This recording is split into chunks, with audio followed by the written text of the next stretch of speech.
Good morning students, welcome to my channel Dreams Make Real. My name is Dipali Garg and today I am going to solve 8th class English worksheet number 15 dating on 16 November 2020।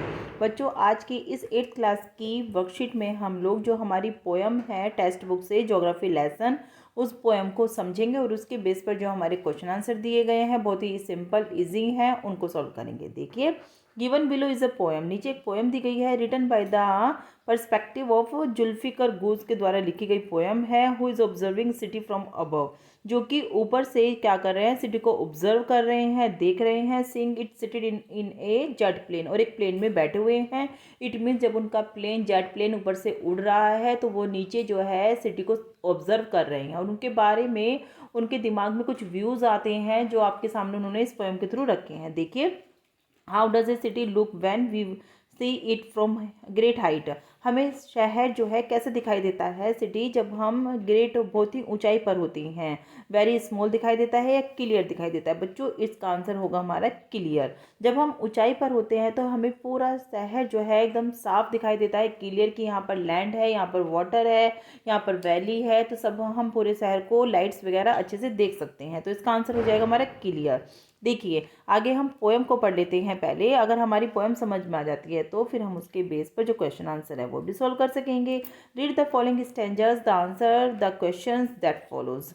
When the jet sprang into the sky, it was clear why the city had developed the way it had. Seeing it scaled 6 inches to the mile, there seemed an inevitability about what on ground had looked haphazard, unplanned and without style when the jet sprang into the sky.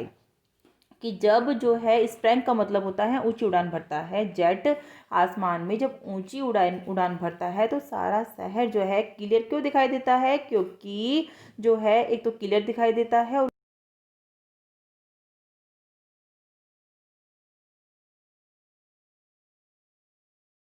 है कि हम चल तो लेते हैं, मतलब काफ़ी मील हम कवर कर लेते हैं, लेकिन अभी हमें लगता है कि हमने कुछ इंच ही जो है एरोप्लेन में कवर किया है। तो बच्चों तभी तो कहते हैं कि लंबे सफ़र के लिए जो है हमारे एरोप्लेन सूटेबल हैं, क्योंकि हमें टाइम का पता ही नहीं चलता है, मीलों की दूरी जो है इंचों में कवर हो जाती है। और ये सब क्या होता है? There seemed and in evitability about what on ground had looked haphazard, कि जब वो ऊंचाई पर बैठे हैं तो उन्हें ये लग रहा है कि ग्राउंड पर जो भी सब कुछ बने हुए हैं, चाहे वो हॉस्पिटल्स हैं, स्कूल्स हैं, कोई भी बिल्डिंग्स हैं, कोई भी घर हैं, तो वो क्या है?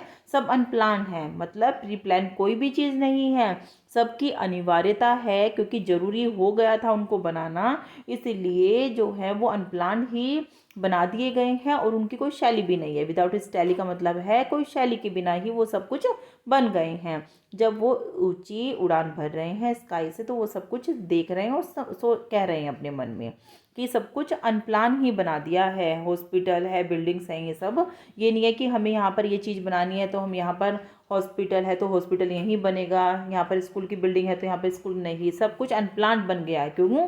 क्योंकि उसकी ज़रूरत महसूस हुई है, इसीलिए वो सब चीज़ों के लिए इतना टाइम नहीं था कि प्लान किया जाए। आगे का पैराग्राफ हम लोग पढ़ लेते हैं। When the jet reach 10,000 feet it was clear why the country had cities where the rivers ran and why the valleys were populated. The logic of geography that land and water attracted man was clearly delineated when the jet reached 10,000 feet. देखो बच्चों यहाँ पर हमारे दो questions निकल कर आएंगे, तो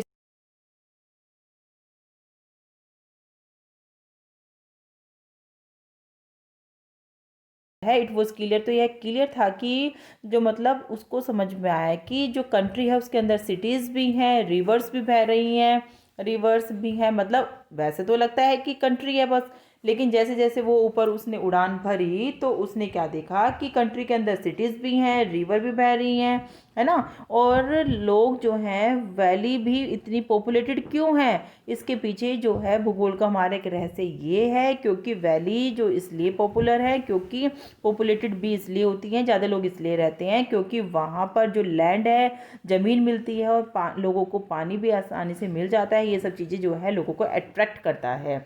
was clearly delineated when the jet reached 10,000 feet. और ये सब चीज़ें क्या हैं? ये सब चीज़ें जब वो 10,000 फुट की ऊंचाई पर पहुंच जाता है, ये सब चीज़ें उसको तब ये महसूस कर रहे हैं ये सब चीज़ें। देखिए क्वेश्चन नंबर 1 दिया गया है, seen from the window of an aeroplane the city appears. कैसे दिखाई देता है? हमने ऊपर ही पढ़ा है, सब कुछ हैपहैज़र्ड दिखता है, एज ऑन द ग्राउंड, की बिना किसी अनप्लान बना दिया जाता है ग्राउंड पर। तो इसका आंसर बच्चों फर्स्ट हो जाएगा।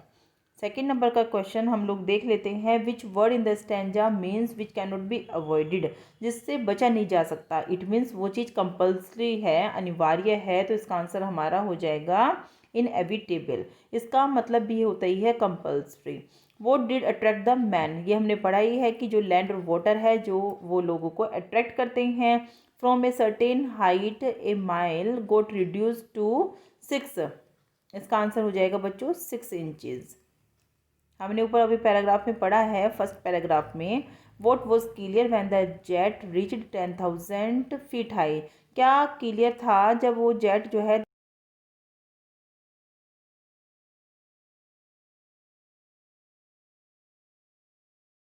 करना, रेखा खींच देना। तो जो हमारी लैंड और वाटर है ये क्या होती है, इससे हमारा पूरा शहर जो है अलग अलग, मतलब ऊपर से तो हमें ये दिखाई देता है कि यहाँ से लैंड हो रही है, लैंड है, यहाँ पर वाटर है, लेकिन ये सब चीज़ें जो है शहर कंट्री को सिटीज़ में डिवाइड करती हैं, चित्रित करती हैं। तो इसका आंसर हो जाएगा बच्चों हमारा लास्ट का वैन द, यहाँ से लिखना आप लोग, when the jet reached 10,000 feet high it was, तो क्या क्लियर था? लैंड।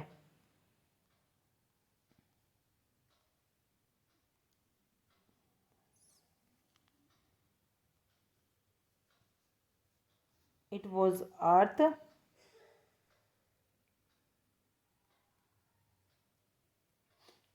which delineated